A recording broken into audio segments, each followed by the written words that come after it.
At the robotics competition, my daughter Lily was about to receive her award when a well-dressed man suddenly stood up from his seat. His name was Ryan Smith. "I remember, your school has a rule. Donation of $500,000 will earn a student an extra 10 points in the year's competition. This card has $500,000 on it. So first prize belongs to my son." Everyone froze. The teacher hesitated for a moment, then nodded. Lily stood on stage, unsure what to do. "But I'm the real first place winner." Ryan's son, Jack Smith, gave her a scornful look. "It doesn't matter how hard you work, Lily Sanders. I have a rich mother, so the chance to train at a top laboratory can only be mine." Lily was so anxious that she was close to tears. I stepped forward, took her hand, and smiled at the father and son, who held their heads high with pride. I asked, "You said the card has $500,000 on it. Why don't we verify that right now?" Ryan nodded proudly. Of course. My wife has more money than she can spend. Run the card now." My smile deepened. The card he held was definitely an authorized supplementary card for my bank account. It was the card I had given my wife for her allowance. Ryan Smith glanced at me sideways and haughtily handed the card to the teacher. Someone immediately gasped, "That's an exclusive Black Centurion card. You need verified assets of more than $100 million to qualify for one good miss? To think Jack Smith's family is this wealthy." Ryan clearly enjoyed everyone's praise and did not attempt to hide his arrogance. Then he gave Lily a look that held both contempt and pity. "Blame your parents for not having $500,000. Little girl, no matter how hard poor people like you work, you'll only ever be stepping stones for people like us." Lily's face flushed red as she shouted angrily, "This isn't fair. I came in first."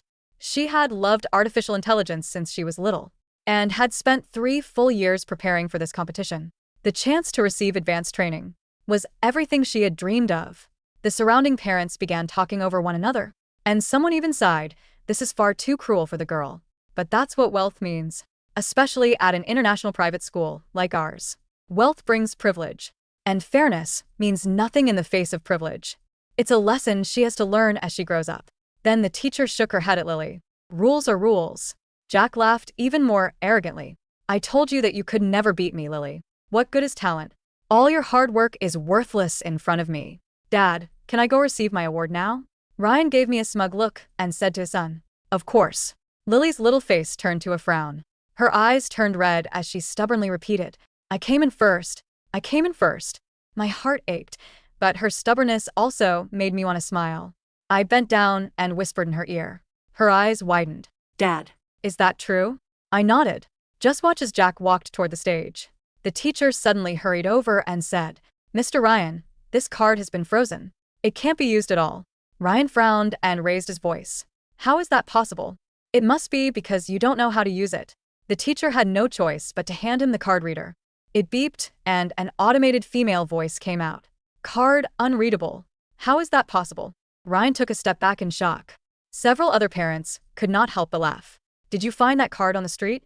I pretend to be rich when you don't even have $500,000. Aren't you embarrassed?" Ryan's face tightened with anger. He gritted his teeth and tried the card repeatedly. "Card unreadable. Card unreadable."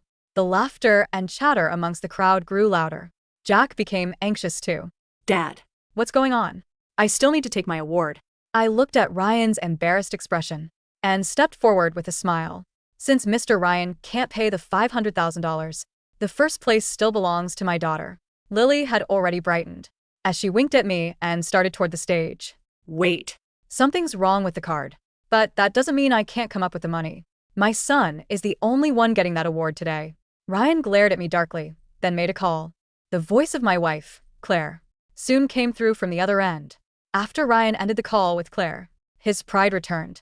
"Don't worry, Jack. No one is taking this award from you today. It belongs only to you." Then he gave me a provoking look. I simply sneered.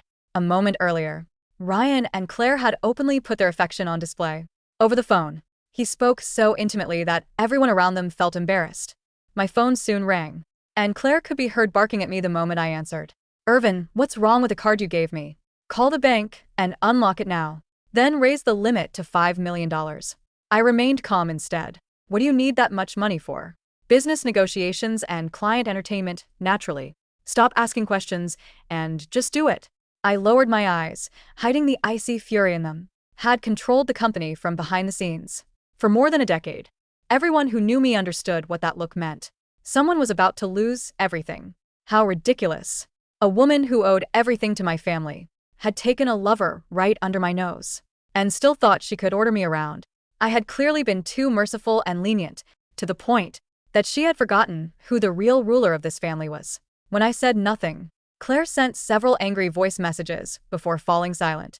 Meanwhile, Ryan raised his phone and showed everyone a bank balance of exactly $500,000.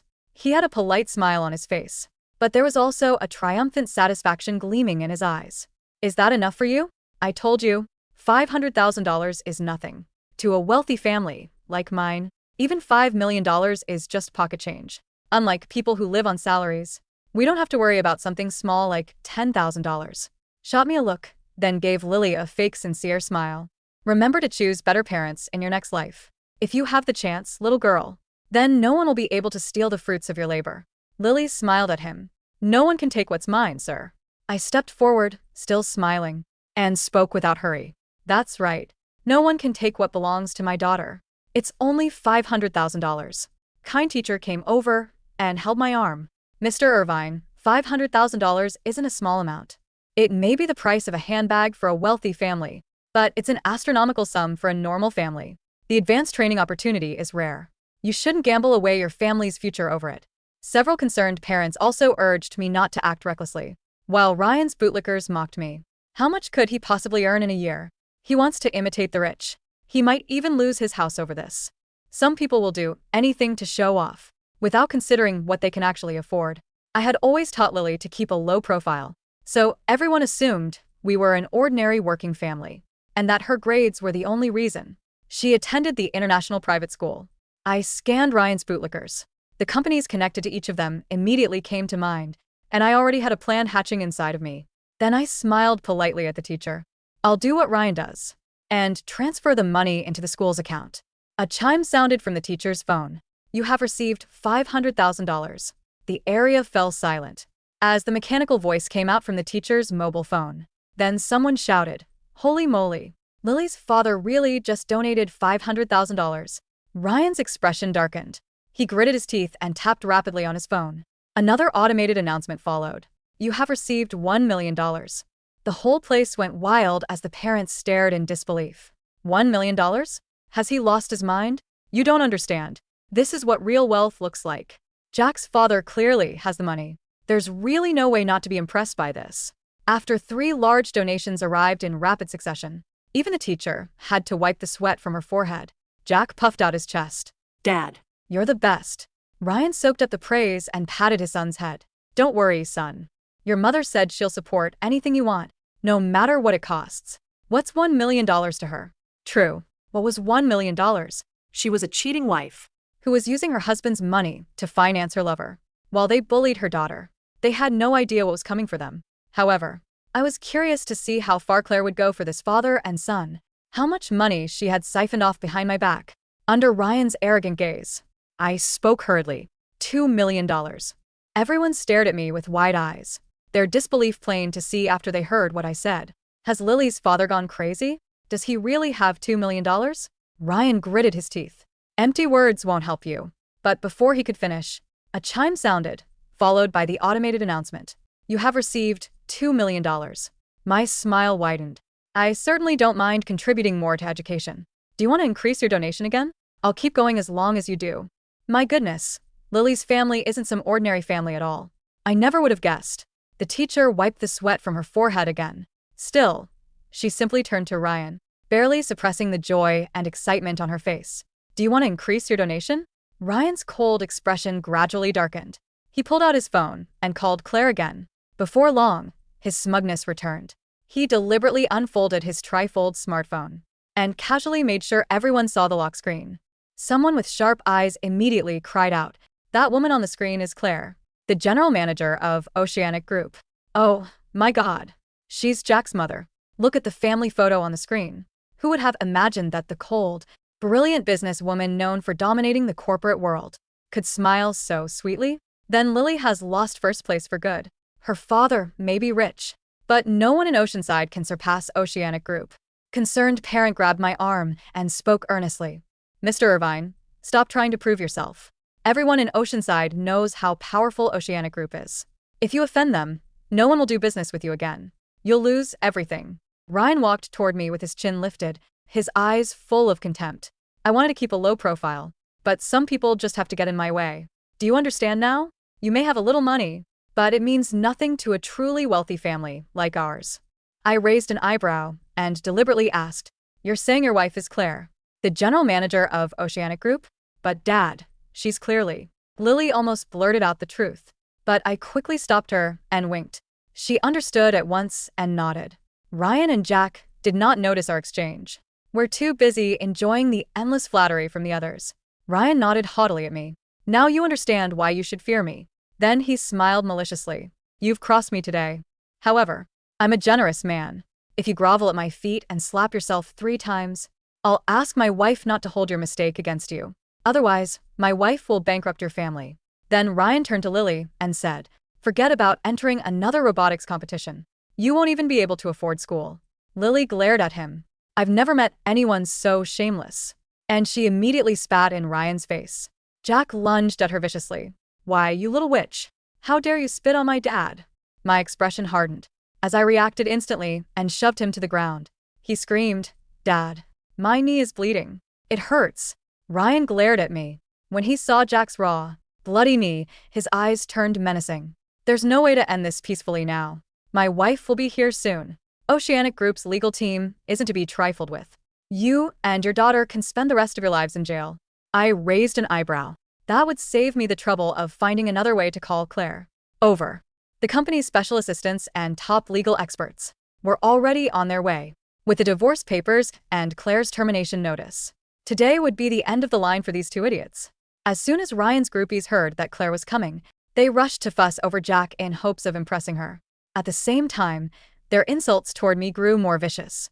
As always, mere peasants really don't know their place. People like you can't survive Claire's anger. "Get ready to pay until you lose everything, Lily. You won't need school anymore. You can rummage through garbage with your father. Rummaging through garbage won't pay enough. Her father can find a rich woman to support him, and the daughter can learn from him and find men to support her, too. Money comes much faster that way." At that moment, a Porsche Cayenne sped toward the school. Someone shouted, "That's one of the vehicles reserved for Oceanic senior executives. Claire is such a devoted wife. She cares so much about her husband and son that she came immediately." Irvine and Lily are finished. The door of the sleek black Porsche Cayenne swung open, and the crowd held its collective breath. Out stepped Claire. She wore a bespoke tailored suit, high heels that clicked sharply against the pavement, and designer sunglasses that shielded her eyes from the afternoon sun. She exuded the aura of an untouchable corporate titan, the formidable general manager of Oceanic Group, a woman whose name alone could move markets in Oceanside. Ryan's face lit up with triumphant malice. He grabbed Jack by the arm and practically dragged the boy forward, ensuring his bloody knee was on full display. "Claire, you're finally here," Ryan shouted, his voice echoing across the courtyard so everyone could hear. He put on a show of heartbreaking agony. "Look what this unrefined brute did to our son. Not only did he insult me, but he also shoved Jack to the ground. And his daughter, this vicious little viper, spat directly in my face." Jack immediately burst into loud, theatrical tears, clutching his knee. "Mom, he pushed me. It hurts so bad. They said Oceanic Group is nothing. They said you're just a nobody." The crowd of bootlicking parents immediately chimed in, eager to secure favors with the powerful general manager. "It's true, Mrs. Smith," one mother squawked, stepping forward with her hands clasped. "This man, Irvin, has been acting completely hysterical. He tried to flex money he doesn't have, disrupted the school's donation rules, and then physically assaulted your sweet boy. He even dared to impersonate a high-net-worth individual," another father added smugly. "He needs to be put in jail, and his daughter should be permanently banned from every private school in the state." Ryan puffed out his chest, turning to glare at me with eyes full of venom. "You hear that, Irvin? You're done. You thought you could mess with me? My wife is here now. One word from her, and your entire family will be begging on the streets by sunset." Claire took off her sunglasses, her face cold and rigid.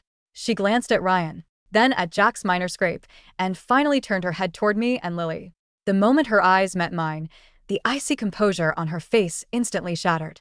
Her skin drained of all color. Her knees visibly trembled, and the expensive designer sunglasses slipped from her fingers, clattering uselessly onto the concrete floor. Irvin, she stammered, her voice barely a whisper, completely devoid of the sharp authority she had used on the phone just minutes ago. Ryan was so blinded by his own arrogance that he didn't even notice the blood draining from Claire's face. He stepped up beside her, placing a hand on her waist in front of everyone, a gesture of ownership that made the surrounding parents whisper in awe. "Claire, babe, don't just stand there," Ryan sneered, pointing a finger directly at my nose. "Call the legal team right now. Freeze his accounts, sue him for assault, and make sure he and his little bastards spend the rest of their miserable lives behind bars." "Shut up," Claire suddenly screamed. The entire courtyard went dead silent. Ryan froze, blinking in utter confusion. "Claire? What are you?" "I said shut your mouth, Ryan," Claire shrieked, her voice cracking with pure terror. She violently shoved Ryan's hand off her waist, as if his touch were dipped in poison. Before Ryan or anyone else could comprehend what was happening, 3 dark blue Maybachs screeched to a halt right behind Claire's Porsche. The doors flew open, and a dozen men in crisp, tailored suits stepped out. At the front of the group was Arthur Vance, the top corporate attorney in the country, followed by the entire board of directors of Oceanic Group. Behind them were 6 uniform officers from the Federal Financial Crimes Investigation Unit, and several process servers carrying heavy leather briefcases. The parents gasped. "Is that Arthur Vance? The legal titan who never loses a case? Why are all the executive board members of Oceanic Group here?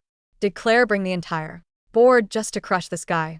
Ryan's confidence flickered for a fraction of a second, but he quickly forced a cocky smile back onto his face. "Look at that. Claire brought the entire board. And the legal department. Irvin, you're dead. You hear me? You're absolute history." Arthur Vance completely ignored Ryan. He walked straight past Claire, stopped exactly 3 feet in front of me, lowered his head in deep reverence, and bowed 90 degrees. "Mr. Sanders," Arthur said respectfully, his voice echoing clearly across the silent crowd. "We have compiled all requested documentation. The emergency board assembly is complete, and all executive orders signed by you have taken immediate effect." The silence in the courtyard was deafening. Ryan's jaw dropped. The teacher's hand trembled so violently she nearly dropped her card reader. The surrounding parents stood frozen like stone statues. "And Mr. Sanders?" Ryan gasped, his face twitching.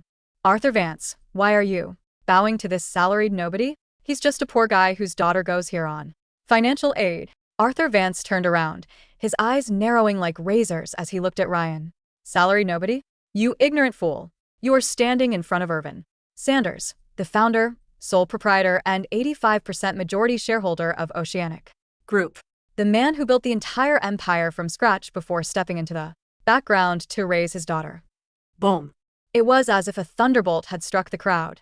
The parents who had just been mocking me felt their brains go entirely numb. He's the real founder of Oceanic Group, the hidden billionaire who owns half the city.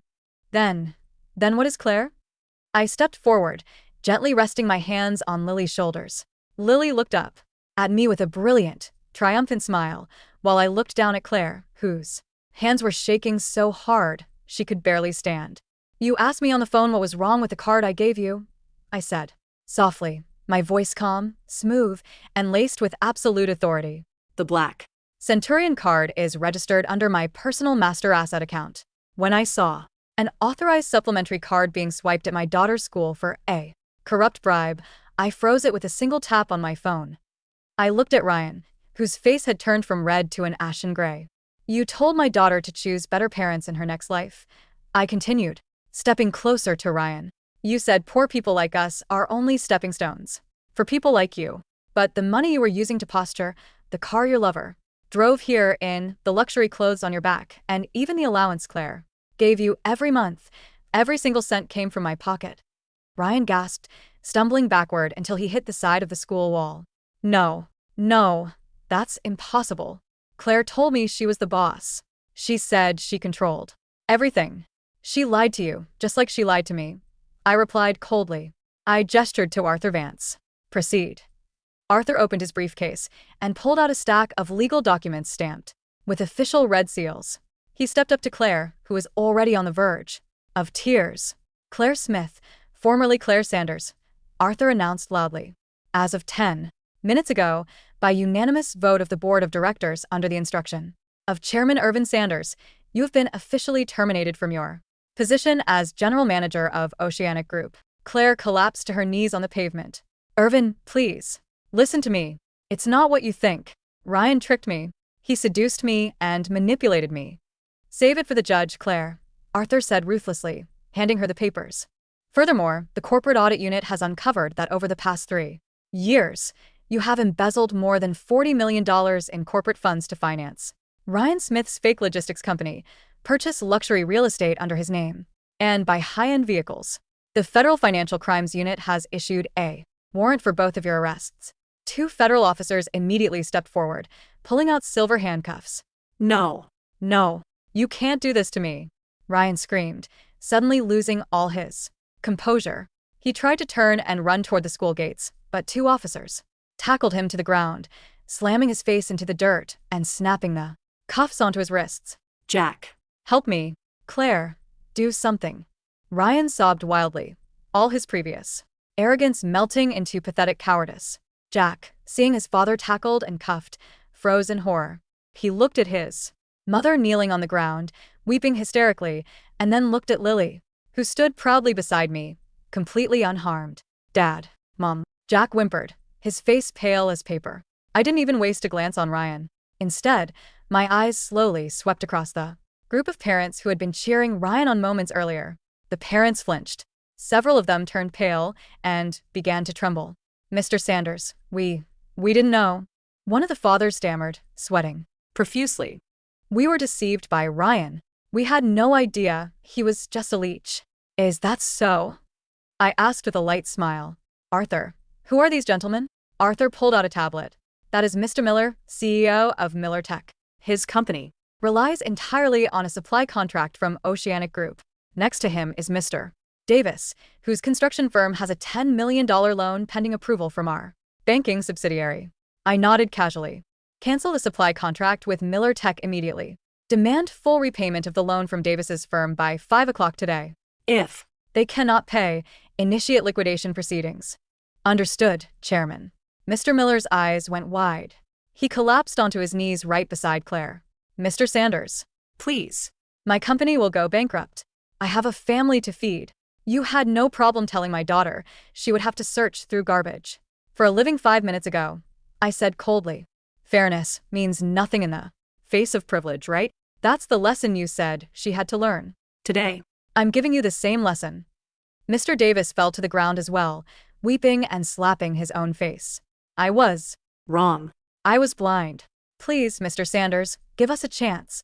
I ignored their cries completely and turned toward the school principal and the teacher, who were standing on stage, trembling like leaves in the wind. The teacher's face was completely white. She clutched the card reader with white knuckles, her eyes full of dread. And Mr. Sanders, the school rules. We were just the school rules. I interrupted smoothly, walking up the steps to the stage. With Lily, you allowed a corrupt donation to steal a child's hard-earned achievement.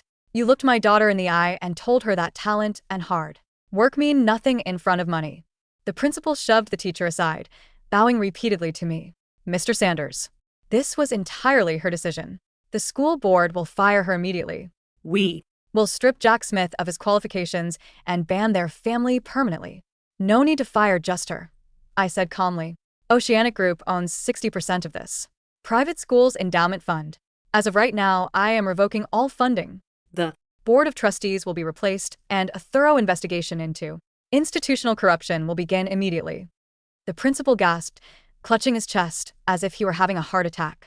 I turned to my daughter, my expression softening completely, filled with warmth and pride. Lily, I said gently. Yes, Dad? She looked up at me, her eyes shining brightly, completely unbothered by the chaos around us. Go get what belongs to you. Lily nodded vigorously. She walked past the crying, broken figures of Ryan and Claire, past the trembling teacher, and stepped up to the center of the podium, where the first place trophy stood. She picked up the glittering gold trophy and held it high in the air. At that exact moment, two sleek black luxury vans pulled up outside the courtyard gates. The doors opened, and an elderly man with white hair and a prestigious dark blue suit stepped out, accompanied by several international scholars. Someone in the crowd gasped, "Is that Professor Harrison from the Global Institute of Artificial Intelligence?" Professor Harrison walked straight onto the stage, completely ignoring the disgraced parents and cops on the sidelines. He approached Lily with a warm, beaming smile. "Lily Sanders," Professor Harrison said loudly, his voice echoing over the microphone. "We reviewed your AI algorithm submission prior to this event.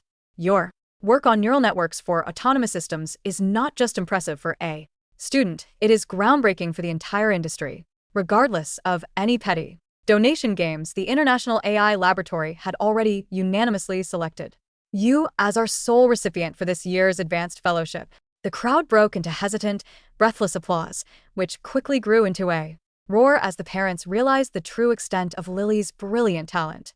Jack Smith looked at the trophy in Lily's hands, then at the cuffs around his father's wrists, and finally at his mother being led away in tears by the federal agents. He slumped onto the ground, sobbing uncontrollably as he realized that everything his father had boasted about was nothing more than a fragile, pathetic lie. As Claire was being shoved into the back of a police cruiser, she looked back at me one last time through the window, her eyes filled with desperate, agonizing regret. She had traded a loyal, world-shaking billionaire husband and a brilliant daughter for a cheap, arrogant leech, and now she had lost her career, her status, her family, and her freedom forever. Tow trucks arrived minutes later, hauling away the Porsche Cayenne and Ryan's luxury vehicles right in front of the crowd. I took Lily's small hand in mine. "Dad." Lily squeezed my hand tight, holding her trophy close to her chest. "Can we go eat ice cream now?" I smiled down at her, the dark, icy fury in my eyes completely vanishing, replaced by endless love. "Of course, sweetheart," I said gently as we walked toward my personal car, leaving the ruined leeches behind in the dust. "Whatever you want. First place is always yours."